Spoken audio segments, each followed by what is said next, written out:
예, 한 해 마지막 날이 안식일로 끝나니까 참 좋죠. 내년 첫 안식일은 며칠입니까? 내년 첫 안식일은 제7일 안식일입니다.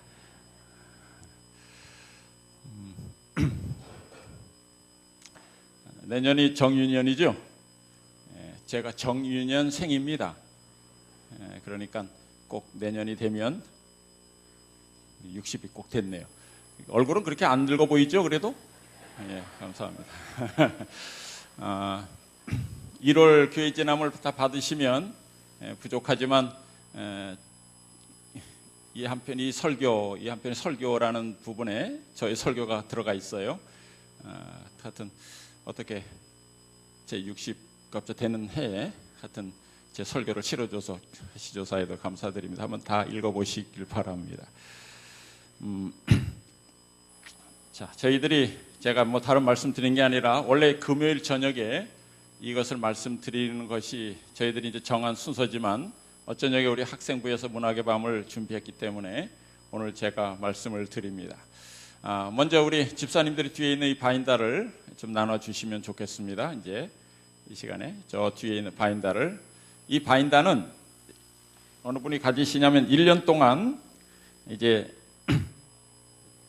성경 통독을 꼭 참여하겠다는 분들에게 나눠주시면 고맙겠습니다. 이 안에 이 바인더를 드리는데 이 안에 이제 오늘 강의할 내용도 들어있고 앞으로 1년 동안 저희들이 여러분들에게 강의할 내용을 매주 나눠 드릴 것입니다. 그렇기 때문에 혹 나는 눈이 어두워서 뭐 이걸 잘 못 읽어 하시는 분들은 안 받으셔도 되고요. 그러나 나는 성경 통독에 꼭 참여하겠다 그러시는 분들은 이걸 다 받아주시면 되겠습니다. 200권을 만들었습니다.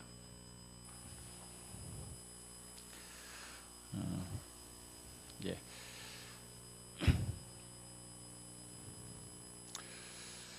이렇게 해본 것은 제 목회 30년 역사에도 없었고 제가 이렇게 했다는 교회 소식도 못 들어봤습니다. 통독은 했지만 연대기별로 성경 통독을 해나가면서 매주 전주 금요일이나 화요일에 그 다음 주 읽을 부분을 미리 설명을 다 드립니다. 전체 개론을 드리고 그 다음에 그 안식일에는 그 범위 안에서 말씀을 택해서 설교를 또 할 것입니다. 이 앞에다 하나 더 갖다 주시면, 네, 받으셨습니까? 예, 예, 됐습니다. 예. 찬양 대석도 갖다 드리시고요. 예.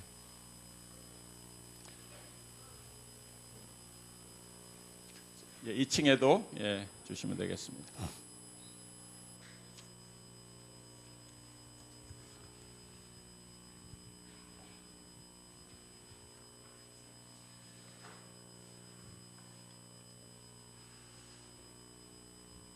사실 이 작업을 하기 위해서는 우리 목회자들도 전에 없는 수고를 좀 더 해야 합니다.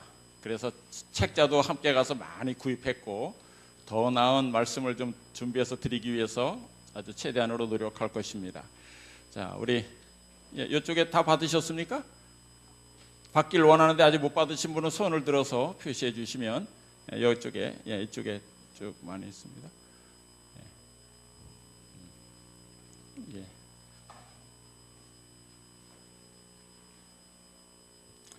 이제 이 바인더는 오늘 집에 갖고 가시면 집에다 두시면 되겠습니다. 다음 주부터는.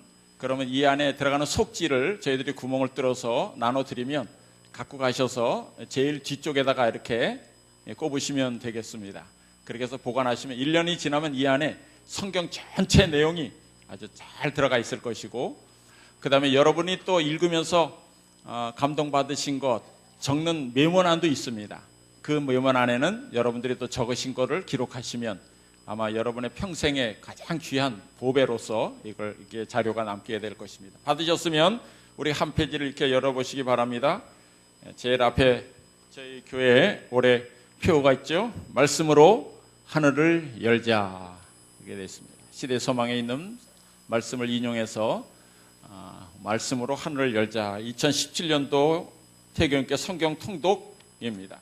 한 페이지를 더 넘기시면 그 개요가 쭉 설명되어 있고요. 목적 다 이게 첫날 말씀을 드린 것입니다. 그 다음에 2페이지를 보시면 대견교회 성경 통독 일정이 있습니다. 첫 주에 이렇게 보시죠? 2페이지 보면 일정, 그래서 첫째 주에 인류 역사, 천지 창조, 타락, 대홍수, 바벨탑, 아브라함의 생애를 쭉 읽어나가는 부분이 있습니다. 성경의 편명대로가 아니라 연대기 순으로 되어 있습니다. 그러니까 호세아 선지자가 어느 왕 때 기별을 전했으면 그 열왕기상을 읽다가 호세아서를 읽게 됩니다. 이 왕 때 이 기별을 전했다. 엘리야가 기별을 전할 때는 엘리야 기별을 들어갈 것이고, 아모스서를 읽을 때는 아모스, 하여튼 그 모든 시대마다 선지자들의 기별을 그때그때마다 놓은 것입니다. 그래서 전에와는 좀 다르게 읽어나가겠습니다. 한 페이지 더 넣으시면 시대별로 보는 성경 순서라는 게 있고요. 크게 성경을 요약한 것이죠. 구약성경. 자, 지난주에 한번 말씀드렸죠. 구약성경을 요약하면 6시대로 구별하면 어떻게 해야 된다고요? 창족, 모사, 왕포. 그랬죠? 다시 한번 해보십시오. 시작. 창족, 모사, 왕포. 이렇게 읽으면 됩니다. 자, 창조시대, 족장시대, 모사시대, 그 다음에 모세시대, 사사시대, 그 다음에 왕정시대, 포로시대. 이렇게 역사가 이렇게 구약이 딱 됩니다. 그 6단어를 잘 기억하시기 바랍니다. 그 다음에 넘기시면 열왕기상하와 역대상하에 이 연대표가 쭉 들어있죠. 지난번에 한번 나눠드린 것입니다마는 어느 선지자가 어느 왕 때 기별을 전했는지, 그 다음에 그때 역사적으로는 어떤 사건이 있었는지, 이때 어느 왕이 바벨론의 느부갓네살이 언제 쳐들어왔는지, 어느 싸움에서 패하고 이겼는지, 그런 내용들이 잘 기록되어 있습니다. 그거를 참고하시기 바라고요. 그 다음에 메모지가 있죠. 메모지는 여러분들이 읽으시는 부분에서 감동받으신 것을 적는 것입니다. 그 다음에 이제 17쪽을 넘어가겠습니다. 자, 오늘 이제 말씀을 드리겠습니다.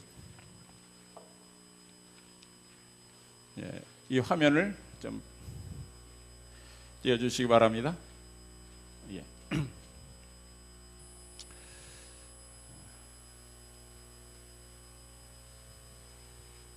자, 오늘 다음 주에 1일부터 7일까지 읽을 성경 범위는 창세기 1장부터 20장입니다. 이제 이런 내용을 매주 화요일이나 금요일 저녁에 말씀드리고 나눠줄 것입니다. 오늘은 제가 처음이라 시범을 보이면서 오늘 강의를 말씀을 드릴 것이고, 다음 안식일에는 1장부터 20장 사이에 있는 내용을 한 본문을 택해서 안식일에 또 말씀을 드릴 것입니다.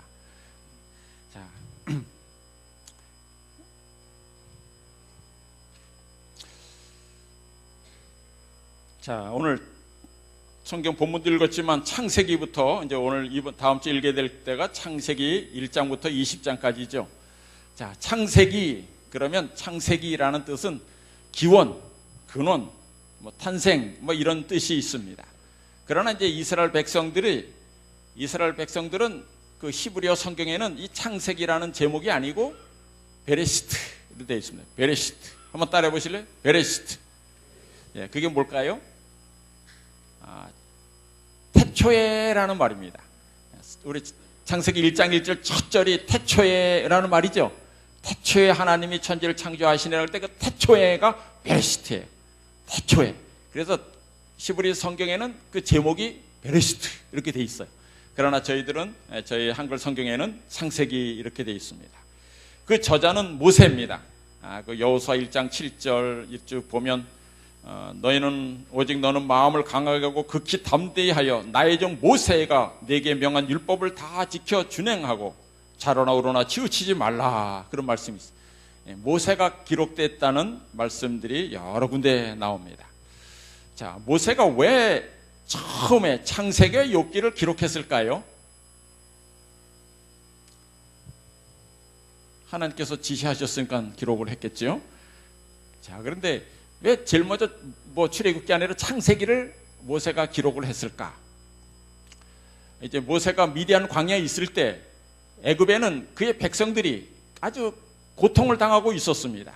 노예 생활을 하고 있었죠. 그래서 400년이나 흘른 그들이 자기들의 신원을 알지 못했습니다. 과연 우리는 누군가? 왜 우리는 누군데 이곳에 와서 이렇게 노예 생활을 하고 있는가? 그래서 이 모세가 창세기를 기록해 가지고 가서 읽어줄 때 자기들의 신원을 알게 됐습니다. 우리는 아브라함의 후손이구나. 하나님이 택한 백성이구나. 우리가 믿는 하나님은 이 우주를 창조하신 분이시구나. 이걸 알게 됐어요. 그런데 왜 우리가 이렇게 고통당하는 것인가? 무슨 죄를 졌길래 이런 고통을 당하지? 그럴 줄 알고 하나님께서는 욥기서를 같이 기록하여 보내주셨습니다. 욥기서를 그들이 보면서 꼭 죄를 져야만 이렇게 고통당하는 것은 아니고 사탄이 하나님의 백성을 괴롭힐 목적으로도 이런 일이 일어나는구나 하는 것을 깨닫게 되죠.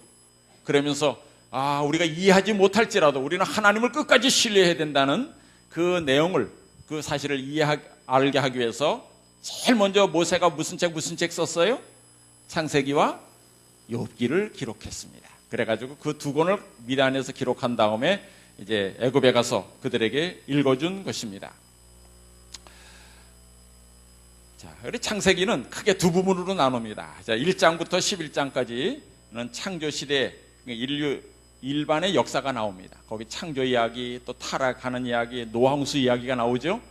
그 다음에 12장부터 50장까지는 족장 시대의 이야기가 나옵니다. 족장들의 아브라함, 이삭, 야곱, 요셉 이런 족장들의 이야기가 쭉 나옵니다. 12장부터는 하나님의 나라를 만들기 위해서 필요한 세 가지 요소 중에 국민을 선택하는 이야기입니다. 국가가 있으려면 뭐 있어야 되죠? 국민이 있어야 되고, 영토가 있어야 되고, 또 주권이 있어야 돼요. 이 세 가지 중에 먼저 하나님의 백성 아브라함을 불러내는, 그래서 하나님께서 이 아브라함을 통해서 하나님의 백성을 나라를 만들 계획을 세우시고 그 택하는 이야기가 12장에 나옵니다. 자, 창세기 1장 처음에 딱 읽으면 태초에 하나님이 천지를 창조하시니라. 근데 그 하나님이라는 단어가 복수라는 건 아시죠? 그렇지만 직접적으로 이 땅에 내려오셔서 이 지구를 창조하신 그 하나님은 누구시죠? 요한복음 1장에 바로 그 주석이 있어요. 거기 보면 누구라고 말씀하고 있어요? 태초에 말씀이 계시니라. 이 말씀이 곧 하나님과 함께 계셨으니 이 말씀은 곧 하나님이시니라. 그러면서 14절에 가면 이 말씀이 육신이 되어 우리 가운데 거하심에 그 영광을 보니 하나님의 독생자의 영광이요 은혜와 진리가 충만하더라. 그래서 그 말씀이신 하나님은 예수 그리스도이시구나. 그 예수님께서 이 우주를 다 창조하신 분이시구나 하는 것을 우리가 알 수 있습니다. 왜 성경 첫 장을 창조 이야기로 시작할까요? 그 이유는 하나님께서 우리의 존재의 기반을 창조주 하나님께 두라고 말씀하시는 것입니다. 여러분이 가지신 바인더에 있는 내용 거의 비슷하고요. 조금 더 첨가한 부분들이 있습니다. 또 이 세상의 모든 근원이 하나님께로부터 시작되었다. 그리고 이 세상은 모든 것이 하나님의 뜻에 순종하고 있다는 것을 알려주기 위해서 창조 이야기로 시작하고 있습니다. 하나님께서 이제 26절부터 보면 사람을 만드시는데 그 목적이 뭘까? 거기 보면 우리의 형상을 따라 우리의 모양대로 창조하자 그랬어요. 여기서 우리가 중요하게 여기는 단어가 형상과 모양이었어요. 주로 관심 있게 보는 단어가 형상과 모양. 그래서 우리들은 하나님의 모습, 그야말로 모습도 하나님의 형상을 닮았고 하나님의 또한 성품도 하나님을 닮게 창조됐다는 것을 우리가 알았죠. 그러나 여기서 우리라는 단어를 눈여겨보신 분 계십니까? 우리의 형상대로, 우리, 이게 하나님의 형상대로 하나님의 모양대로 이렇게 않고 우리라는 단어를 썼어요. 이 부부, 교회, 나무무리 이런 건 단수면서도 복수 형태예요. 자, 왜 하나님께서 그렇게 창조하셨을까? 어떤 형상과 모양대로. 하나님은 사람에게 하나님을 그대로 보이고 싶으셨습니다. 하나님을 높이려고 하는 것이 아닙니다. 사실 하나님의 모양과 하나님의 형상대로 우리를 창조했다는 것은 다시 말해서 우리가 그렇게 하나님의 모양과 형상대로 창조를 받았기 때문에 우리는 그대로 정말 우리 인간의 본연의 모습 그대로 살면서 하나님의 형상을 반사할 때 우리 사람의 진정한 가치가 있는 것입니다. 그저 우리는 하나님을 반사하기만 하면 돼요.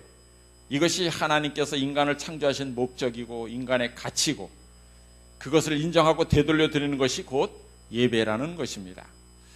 자, 제가 뭐 이걸 전체적으로 주석을 자세하게 나가는 게 아니고 여러분들이 읽어나가면서 좀 전에 잘 몰랐던 부분들 혹 생각하지 못했던 부분들을 말씀을 드리고 나가는 겁니다. 그래서 여러분들이 책을 읽어나가면서 이게 참 이런 말씀이 있었구나 하는 것을 알길 바라는 마음에서 그렇게 하는 것입니다. 자, 1장에 하나님이 창조하시고 나서 하나님이 직접 이름을 지어주신 것이 몇 가지가 있을까요?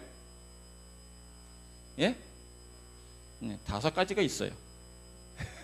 어둠을 밤이라 칭하시고 빛을 낮이라 칭하시니라 하는 것도 있지만 물질적으로 어둠과 밤 말고 낮 말고 하늘과 땅과 바다는 하나님이 창조하시고 직접 이름을 지어주신 것입니다.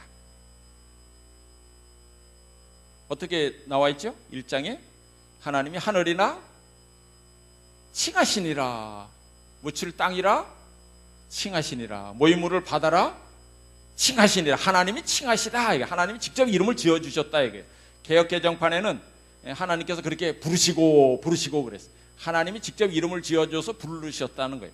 근데 참 여러분, 이 하늘과 땅과 바다를 하나님께서 직접 창조하시고 이름을 붙여줬다는 건 아주 중요한 의미가 있습니다. 왜 이걸 강조하냐면 넷째 계명에, 안식일 계명에 뭐라고 나옵니까? 하늘과 땅과 바다와 그 가운데 모든 것을 창조하신 이를 경배하라 그랬어요. 또 계시록 14장에 보면 세 천사의 기별이 나오는데 그 첫째 천사의 기별이 또 뭐라 그랬어요? 하늘과 땅과 바다와 물들의 근원을 만드신 이를 경배하라 그랬어요. 이 하늘과 땅과 바다 이 세 개가 항상 같이 나옵니다. 또 다른 데도 한 군데 더 나오는 데가 있습니다만 그렇게 말하는 것은 이 하늘과 땅과 바다는 하나님이 창조하시고 하나님이 이름을 주셨어요. 그래서 그 세 가지가 나오는 것은 이것을 만드신 분은 바로 우리가 섬기는 하나님이시다. 그러므로 너희들은 창조주 하나님의 나를 기억하고 창조주 하나님을 생각하고 회개하라는 뜻으로 그렇게 말씀하는 것입니다. 그런데 창세기 1장에 보면 그 하늘과 땅과 바다의 그 공통점이 뭐라고요? 바로 하나님이 이름을 지어주셨다는 것이죠. 자, 2장으로 넘어가겠습니다. 2장에는 여러분 2장에 보면서 우선 하나님의 이름이 호칭이 좀 변화되는 것을 볼 수 있습니까? 1장에는 뭐라고 부르죠? 하나님이, 그래서 하나님이라고 나옵니다. 근데 2장과 3장에는 뭐라고 나올까요? 여호와 하나님이 그랬어요. 예? 4장에는 뭐라고 나올까요? 여호와께서 그렇게 바뀝니다. 성경을 공격하는 고등 비평학자들이 이것을 발견하고는 여러분들도 발견했었습니까? 창세기를 아주 수십 번도 더 읽었으면서도 그렇게 바뀌었는지 잘 몰랐을 거예요. 그렇죠? 그러나 성경을 비평하는 고등 비평학자들이 어디 이것이 다른 것을 보고 이것 봐라, 모세가 여러 군데 나오는 그냥 그 당시에 돌아다니는 서류들을 그 내용들을 그냥 모아서 그냥 편집한 거다. 계시받은 게 아니다. 막 이렇게 말을 합니다. 비평을 합니다. 그러니까 여러분들이 고등 비평학자보다는 더 성경을 자세히 읽어야겠죠.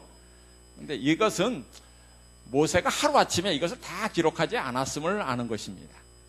계시를 볼 때 하루에 그냥 창세기 1장부터 50장까지 그냥 하루에 다 쓴 것이 아니고 시간 두고 이렇게 기록을 했음을 우리가 알 수 있습니다.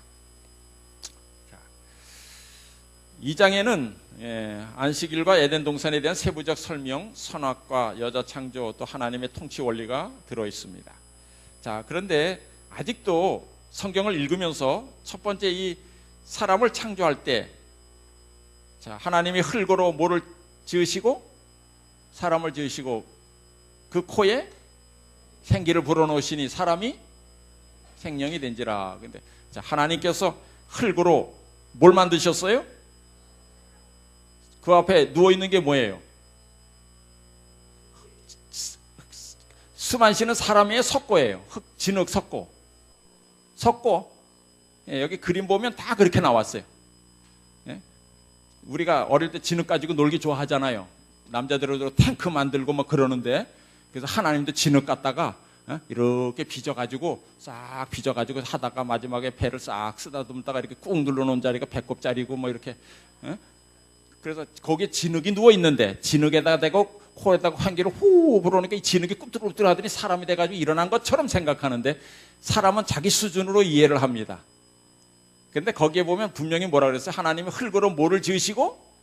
사람을 지으시고. 그러니까 그 앞에 누워있는 건 뭐예요? 사람이에요. 사람. 흙이 아니에요. 원어로 보면 흙의 원소로 사람을 지으셨어요. 수만시는 사람이 누워있는 거지, 거기에 석고가 누워있는 거 아니에요? 진흙덩어리가 누워있는 거 아니에요? 앞으로는 읽으면서 그렇게 자기 생각대로 이해하지 않으시면 되겠어요. 수만시는 사람이 있었는데 그 사람의 코에 생기를 불어넣었더니 일어났어요. 그래서 나중에 우리가 생기가 빠져나가면 사람이 다시 움직이지 못하는 수만시는 죽은 사람이 되고, 그것이 나중에 썩으면 흙의 원소로 돌아가는 것입니다.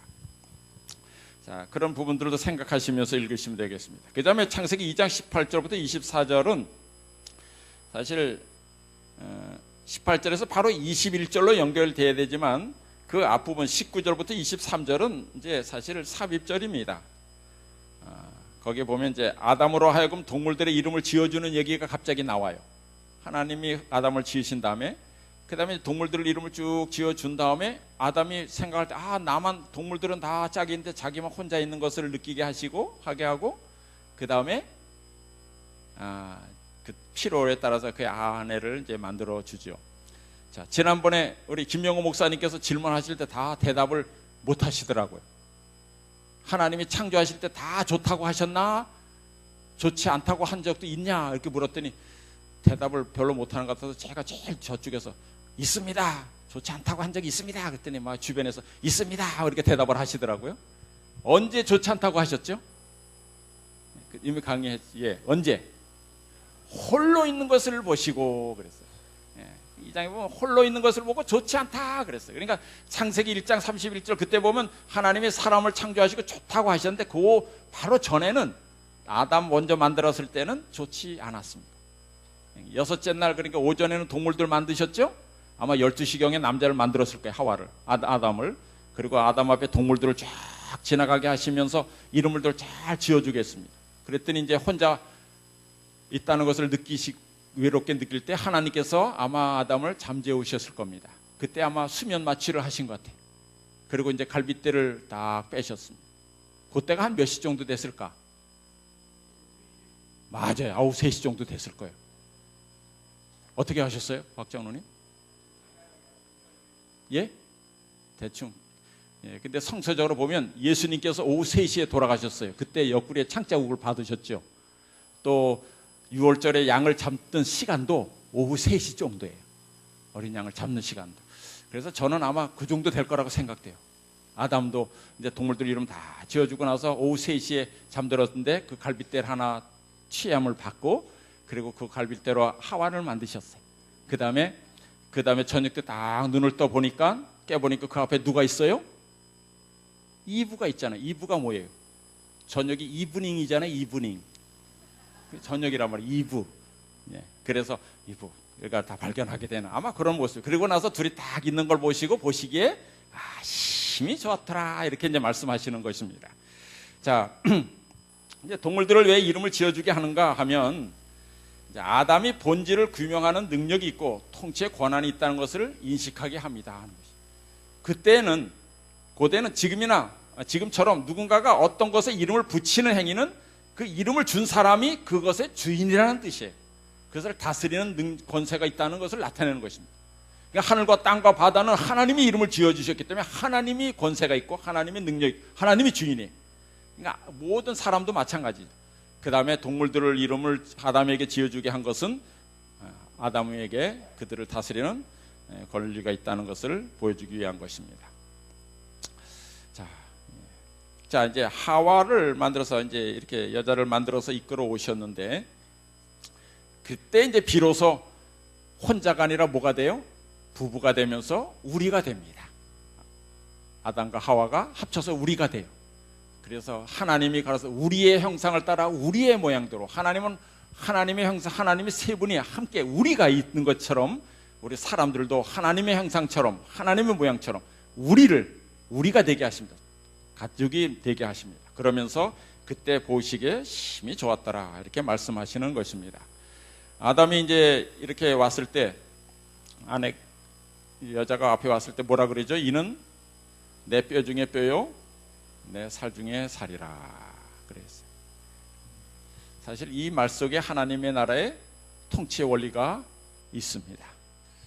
저는 이제 이 말씀을 주례할 때 하기 좋아하면서 뭐라 그러냐면, 아담과 하와가 만났을 때 누가 먼저 얘기했어요? 아담이 먼저 얘기했어요? 하와가 먼저 했어요? 아담이 먼저 얘기했어요. 그러니까 항상 칭찬을 하든지 아니면 둘이 싸우다가 화해를 할 때든지 항상 누가 먼저 얘기해야 된다? 남자가 먼저 얘기해야 된다. 통 크고 이게 남자가 먼저 얘기해야지, 여자가 먼저 잘못했다고 빌기 기다리면 그 째째한 사람이다. 그렇게 얘기하기 좋아합니다. 어쨌든 칭찬도 남자가 먼저 얘기하는 것입니다. 이렇게.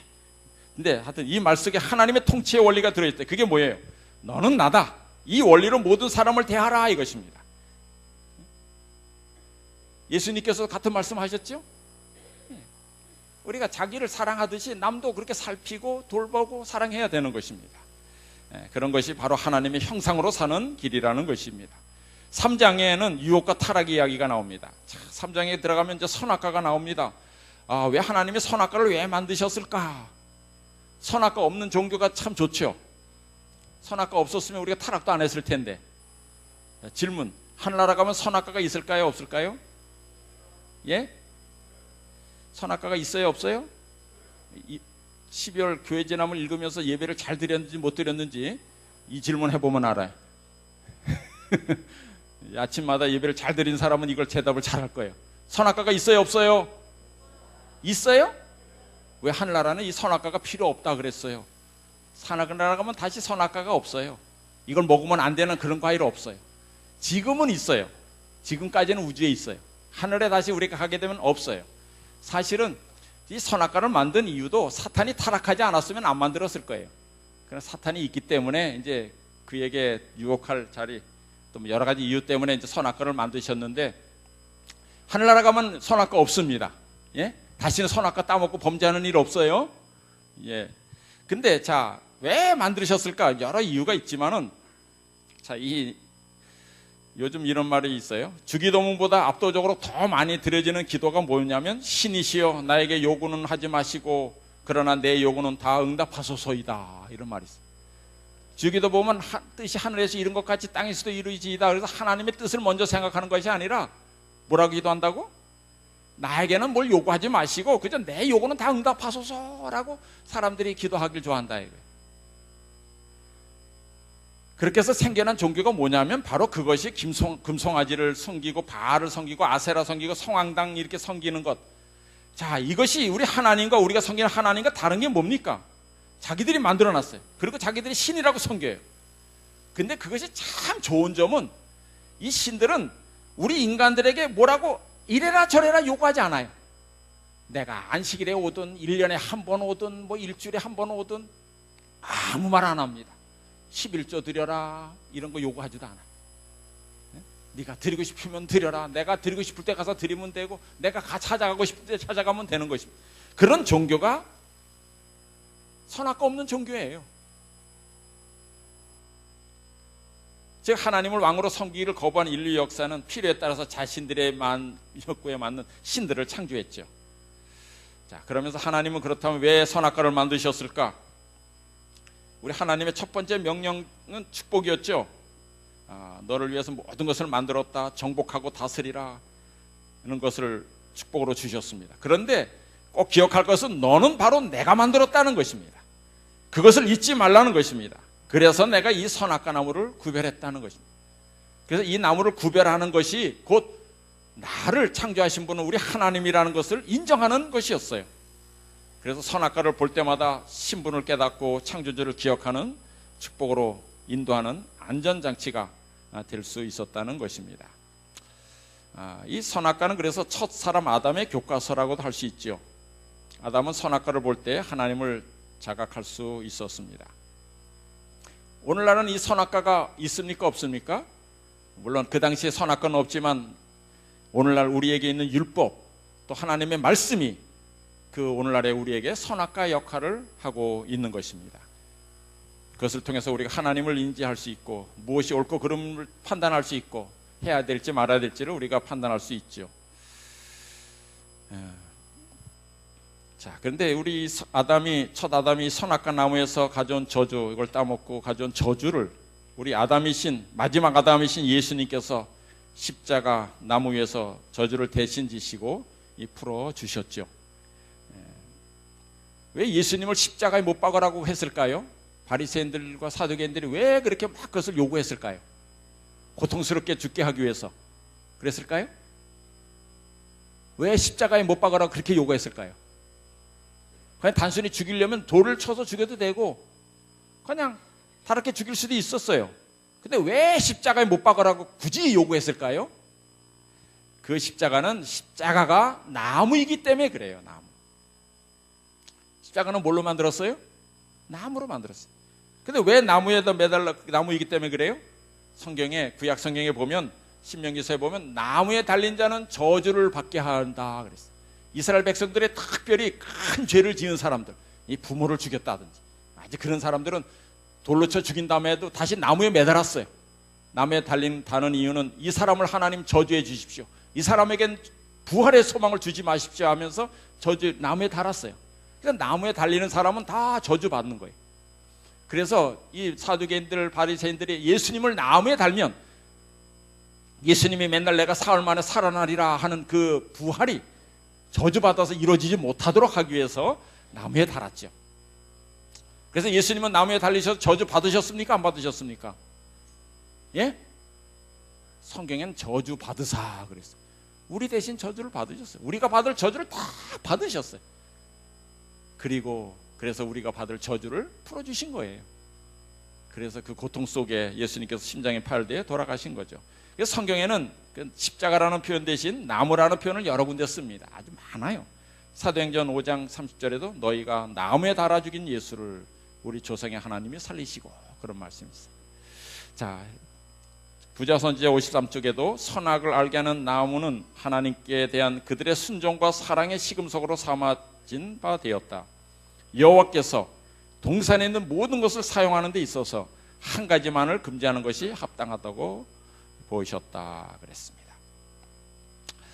예, 그런데 이제 하와가 이제 여자가 왔습니다. 그러면서 이제 사탄에게, 뱀에게 꼬임을 받죠. 그럴 때 이제 여자가 덧붙인 말이 뭐예요? 하나님 먹지 말라 그랬는데 뭐 하지도 말라고 덧붙였어요? 만지지도 말라는 말을 덧붙였죠. 그래 하나님은 반드시 죽으리라 그랬는데 또 뭐라고 그랬어요? 아니죠. 죽지 아니하리라니까 죽을까 하노라 하셨느니라 그랬어요. 그 얘기는 뭐예요? 하와가 이걸 먹으면 꼭 죽을 것 같아? 그런 말이에요. 죽는다가 아니라 죽을 것 같아. 반신반의했죠. 그렇게 얘기할 때 이제 사단이 그를 유혹을 했는데, 많은 사람들이, 이 신학자들이 이 하와가 언제 범죄했느냐 막 가지고 따집니다. 그걸 보고 이제 먹자 하고 마음 먹었을 때 이미 범죄했다. 아니다. 먹기 전에는 따서도 안 먹었으면은 범죄 아니다. 이렇게 주장하는 사람 막 갖다 논쟁을 합니다. 언제 범죄했을까요? 보는 순간? 아니, 보는 순간이면 너무 합니다. 어떤 멋있는 걸 보면서 저거 딱 보는 순간 저거 가져야지, 가질까 말까 막 이렇게 보는 순간 벌써 다 범죄한 겁니까? 마음으로 결심하면 이제 죄를 짓는 거죠. 근데 참 그걸 알 수 없습니다. 자, 할머니가 저에게 이런 질문을 했어요. 어떤 사람이 다리 위에서 펄쩍 뛰어내렸는데 이 사람이 다리에서 뛸 때 이 사람이 어디 있게 그랬어요. 다리에서 뛸 때 이 사람이 어디 있게 그래서 제가 공중에요 그랬더니 그건 뛴 다음이지. 그러면 다리 위에요 그랬더니 그건 뛰기 전이지. 이 사람이 다리에서 뛸 때 어디 있게 그래. 뛸 때 공중도 아니고 다리 위도 아니면 어디예요? 예? 중간이네. 이 달에서 뛸 때 어디 있는 걸 구별하기 힘든 것처럼 사실은 언제 사람들이 범죄도 그렇고 하와가 범죄할 때도 사실 구별하기 쉽지 않아요.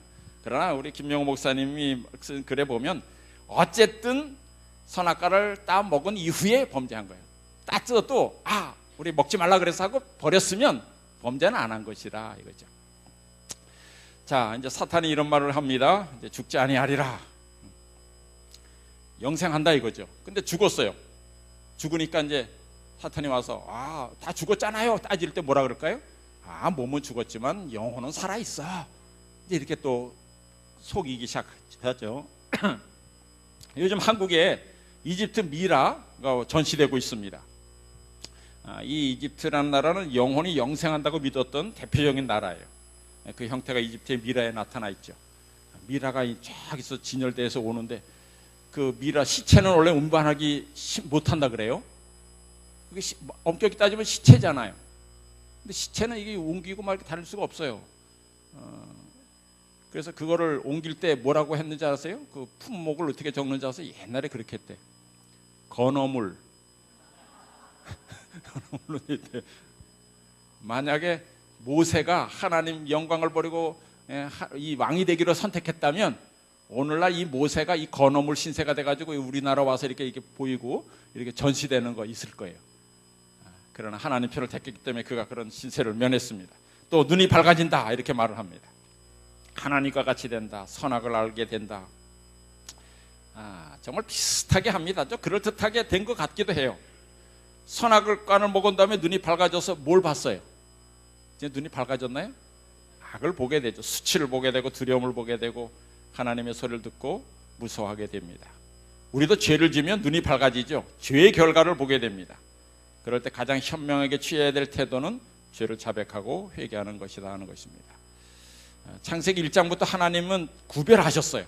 빛과 어둠을 나누시고 궁창의 물과 궁창 아래 물을 나누시고 땅과 바다를 나누시고 밤과 낮을 물이 구별하시고 헤엄치는 물고기와 나는 새를 구별하셨고 짐승의 창조와 사람의 창조를 나누셨고 엿새 날과 일곱째 날을 구별하셨어요.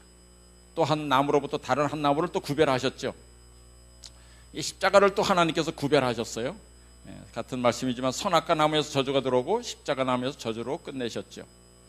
바로 사실 이 십자가 나무에 달린 예수님은 에덴에서 잃어버린 생명과입니다. 그 예수님을 우리가 받아 먹으면 말씀을 먹고 그분을 받아들이면 우리 생명과를 먹는 것과 같은 것입니다. 태초부터 하나님께서는 이렇게 구별하시는 일을 하셨습니다. 자, 창세기 3장 15절에 말씀을 좀 드리겠습니다. 원복음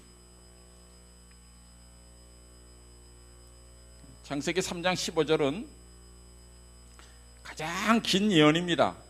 성경에서 약 7,000년의 역사가 기록된 것입니다. 창세기 3장 15절 아시죠? 이걸 원복음이라 그래요.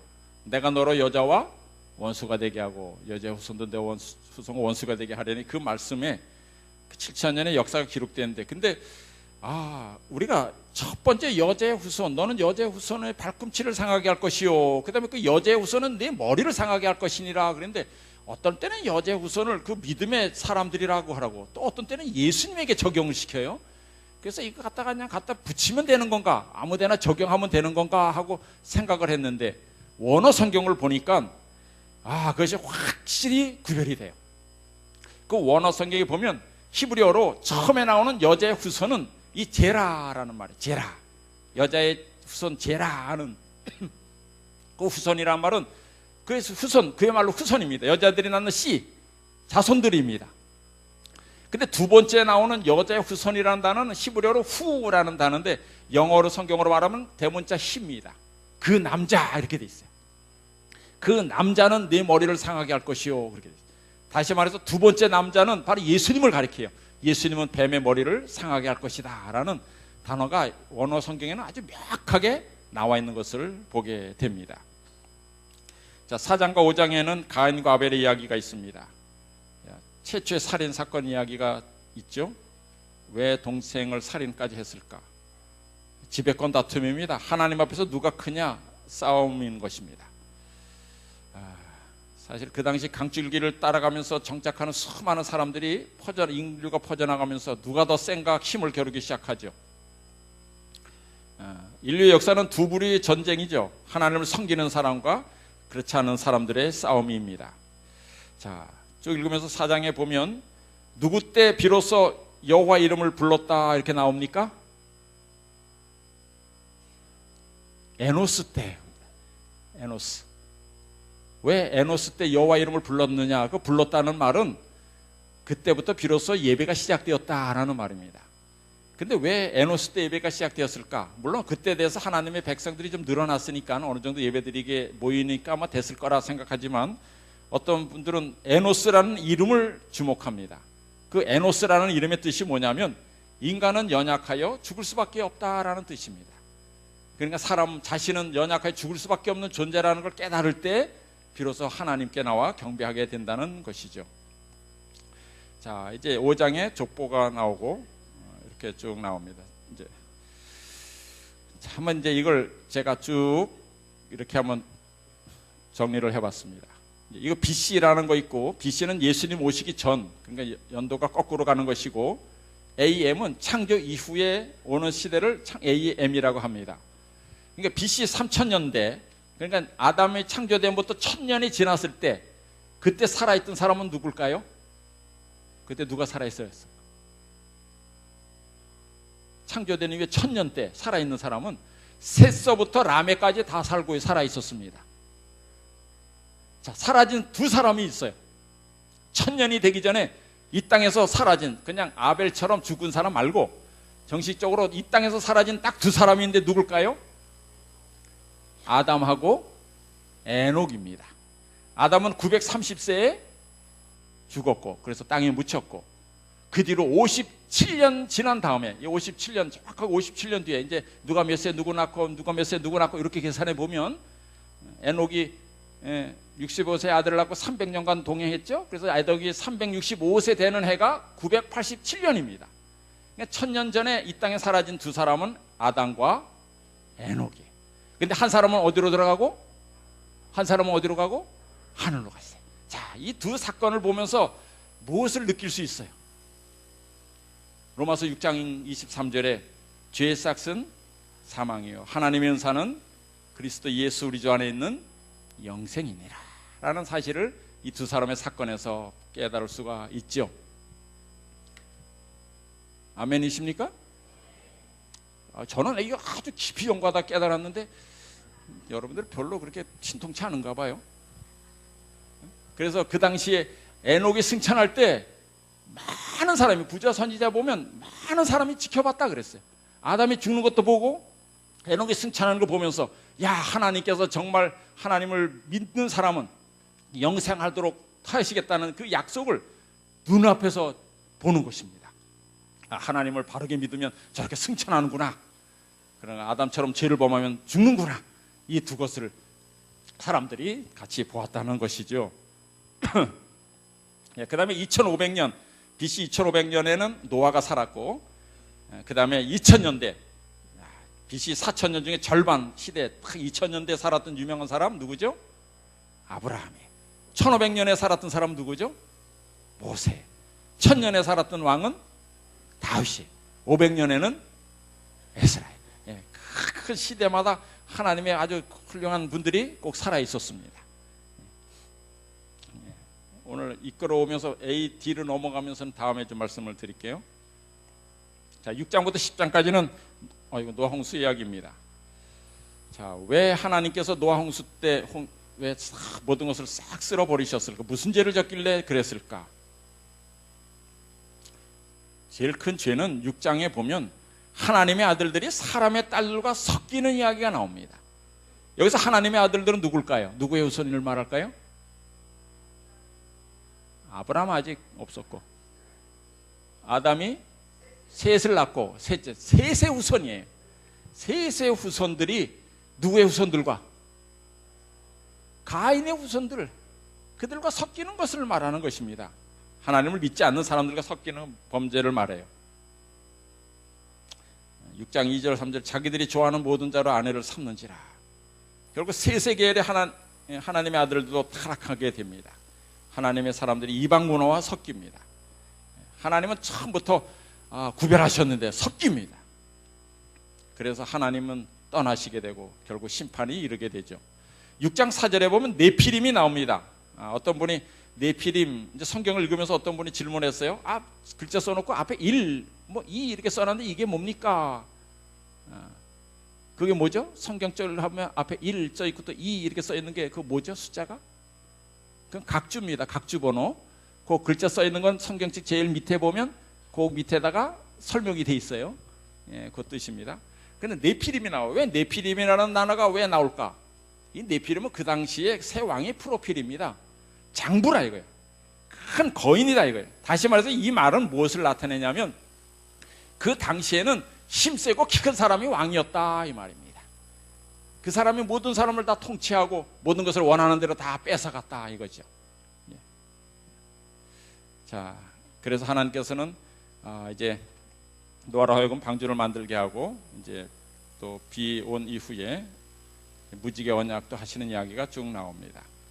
그러면서 이제 창세기 10장에 이제 족보가 다시 나오는데 5장에도 아담에서부터 셋 그리고 노아로 이어지는 계보가 나오고 또 가인의 후손으로부터 네피림으로 이어지는 족보가 나오면 창세기 10장에도 두 족보가 나오는데 노아 그리고 셈 그리고 아브라함으로 이어지는 족보가 나오면 노아가 하면 합의 후손 그래서 쭉 니므롯으로 이어지는 족보가 나옵니다. 하나님께서는 창조할 때 창세기 1장에도 똑같이 생육하고 번성하라는 축복을 주셨고 노아 방주에서 나올 때도 똑같은 축복을 하십니다. 생육하고 번성하라 땅에 충만하라 합니다. 근데 니므롯의 후손들은 그 명령을 따릅니까 안 따릅니까? 함의 후손은 안 따라요. 바벨탑을 쌓고 우리가 뭉쳐 살자 그럽니다. 근데 그때 하나님의 말씀을 잘 들은 사람들이 있었어요. 누굴까요? 저는 저희 나라 대한민국 조상들이 그랬다고 생각돼요. 그래서 우리 조상들은 하나님을 순종한 사람들의 후손이기 때문에 이렇게 우리가 축복받는다 생각합니다. 성경에 보면 셈의 후손 가운데 첫째 아들 엘람과 아수르가 사라지고 그 셋째 아들 아르박삿 후손이 이제 아브라함을 이어집니다. 엘람과 아수르가 어디로 갔을까? 어떤 신학자들과 역사학자들은 그 사람들이 이쪽으로 쭉 와가지고 아수르는 고구려의 조상이 되고 엘람은 아마 우리나라의 그 신라의 사람들의 조상이 되었을 것이다. 그 엘람 사람들이 그 위에 있는 흉노족이라고 말하는 훈족 사람들입니다. 아마 그런 사람들일 것이다 이렇게 주장을 합니다. 아마 나중에 하늘에 가면 그것을 확실히 알게 되겠죠. 자, 그들이 이제 니므롯을 중심으로 한 사람들이 신할 땅, 그 바벨탑을 쌓고 그것도 에렉 그러면서 흩어짐을 면하자 하죠. 그래서 하나님께서는 11장 7절에 보면 강제로 흩으셨습니다. 이 바벨탑 사건은 인간이 자기의 영광을 위하여 세우는 나라를 상징합니다. 이 바벨탑은 세상 나라의 샘플이에요. 그리고 나라입니다. 신할 땅, 바로 바벨론의 고대 명칭이며 지금의 이라크죠. 이라크가 바로 그 바벨론이 있던 나라 지역입니다. 그러나 결국 하나님께 대한 이런 도전을 한 사람들은 결국 흩어지듯이 계시록에 보면 큰 성도, 마지막에 큰 성 바벨론도 세 갈래로 갈라지면서 흩어지게 됩니다. 옛날이나 지금이나 하나님을 대적한 무리들은 결국은 다 흩어지고 멸망하게 된다는 것이죠. 자, 시간이 많이 지나가서 이제 넘어가겠습니다. 읽어보면 다 이제 나옵니다. 10장 25절에 보면 벨렉 때 땅이 나뉘었다라는 말이 나옵니다. 이게 말이 무슨 말이냐면 이때가 홍수 후 100년 때 되는 해예요. 이때까지만 해도 이 지구의 땅덩어리가 하나였습니다. 다 한 덩어리로 이렇게 붙어 있었습니다. 근데 벨렉 때 갑자기 5대양 6대주로 이렇게 쭉 벌어집니다. 아프리카에 붙어 있던 땅이 그 호주라는 땅하고 인도라는 땅도 인도도 원래 아프리카 쪽에 붙어 있었습니다. 근데 그때 땅이 갈라지면서 인도는 이쪽에 와서 팍 치니까 히말라야 산이 생기고 그 다음에 호주라는 땅은 저쪽으로 뚝 떨어져 갔습니다. 어떻게 호주가 저 멀리 떨어졌는데 거기 칸가루도 있고 사람들이 이렇게 많이 살고 있게 되었을까요? 어떤 사람은 배 타고 건너갔을 것이다 뭐 그렇게 주장하는데 그렇지 않습니다. 하나님이 온 땅에 충만하라는 말씀을 듣고 사람들이 쭉 움직입니다. 이미 그 끄트머리까지 가서 많이 살고 있을 때 그 살고 있는 그 상태에서 땅이 갈라진 것입니다. 떨어져 나간 것이죠. 그래서 그 칸가루도 거기 가서 그렇게 큰 동물들도 거기 살게 된 것입니다. 칸가루란 뜻 아십니까? 칸가루란 뜻이 뭡니까? 호주에 갔더니 그 가이드가 이렇게 얘기합니다. 유럽 사람들이 와가지고 처음 본 동물이 막 이렇게 꽁충꽁충 뛰어가는데 저게 뭡니까? 하고 물어봤더니 그 원주민들이 칸가루 그러더래. 아, 그래서 저 동물 이름이 칸가루구나 그랬는데, 근데 그 칸가루라는 원주민의 말은 나도 몰라 이 말이랍니다. 근데 나도 몰라 칸가루 그랬는데 유럽 사람은 그게 저 동물 이름인 줄 알고 지금도 칸가루라고 부른다 그래요. 예, 어쨌든 그때 이제 생겨난 것입니다. 자, 12장에서부터 20장까지 이제 아브라함의 생애가 나오고요. 뭐 그 이야기는 여러분들이 잘 아니까 이제 그 나눠드린 유인물을 좀 잘 참고하시면 좋겠습니다. 이 하나만 좀 같이 읽고 마치겠습니다. 아브라함을 택하신 그 이유는 하나님께서 아까 말씀드린 대로 하나님의 나라를 이제 세우기 위해서 갈대 우르에서 가나안으로 옮기는 것이죠. 그때 이 아브라함의 의 때문에 그를 부른 것도 아니고 그게 선행 때문도 아니고 오직 하나님의 부르심이고, 그리고 아브라함은 전적인 순종을 했죠. 그래서 하나님의 자녀가 되었습니다. 이 아브라함이 참 적극적으로 사람들을 잘 대접을 했는데, 이 아브라함의 모습을 읽으면서 창세기 18장을 여러분 읽으면서 거기서 동사를 좀 살펴보시기 바랍니다. 그냥 아브라함이 손님 대접했는데 예수님, 그 중에 한 사람은 예수님이었죠. 세 사람이 일어나는데 부자 선지자 보면 그 중에 한 분은 예수님이었다 그랬어요. 근데 그들을 대접할 때 아브라함이 어떻게 했냐면 창세기 18장 2절 한번 같이 읽겠습니다. 시작. 그들을 보자 곧 장막문에서 달려나가 영접하며 몸을 땅에 굽혀. 그들을 보자 이 아브라함이 어떻게 했어요? 달려나갔어요. 그냥 걸어나가서 일로 오세요 그게 아니라 막 달려가서 그 사람을 적극적으로 초대합니다. 그 다음에 가서 어떻게 해요? 오겠다 그러니까 급히 장막에 급히 들어갑니다. 그 다음에 이르되 속히 만들라, 속히 그래, 떡을 만들라 하니까 하인들에게 주니까 하인들도 이 아브라함의 성격을 알기 때문에 아주 급히 요리한지라. 손님 대접할 때 그냥 설렁설렁 한 게 아니라 어떻게 해요? 달려가고 막 열심히 뛰는 모습 보이죠? 정말 우리가 손님 대접할 때도 이렇게 적극적으로 해야 돼요. 이 정도 해야 예수님을 한번 대접하죠. 자, 그런 아브라함을 하나님께서 택하셨고, 물론 아브라함도 후에 실수를 여러 번 하지만 그러나 그로 인해서 하나님의 백성을 이루는 귀한 역사가 이루어집니다. 자, 이제 이런 부분들을 여러분 생각하시면서 그걸 참고하시면서 다음 주 1장부터 창세기 20장까지 읽으시면서 혹 읽다가 질문하실 일이 있으면 메모지에다 적어서 목회실에다 주면 그것도 설명도 해드리고 이렇게 하겠습니다. 자, 마치겠습니다.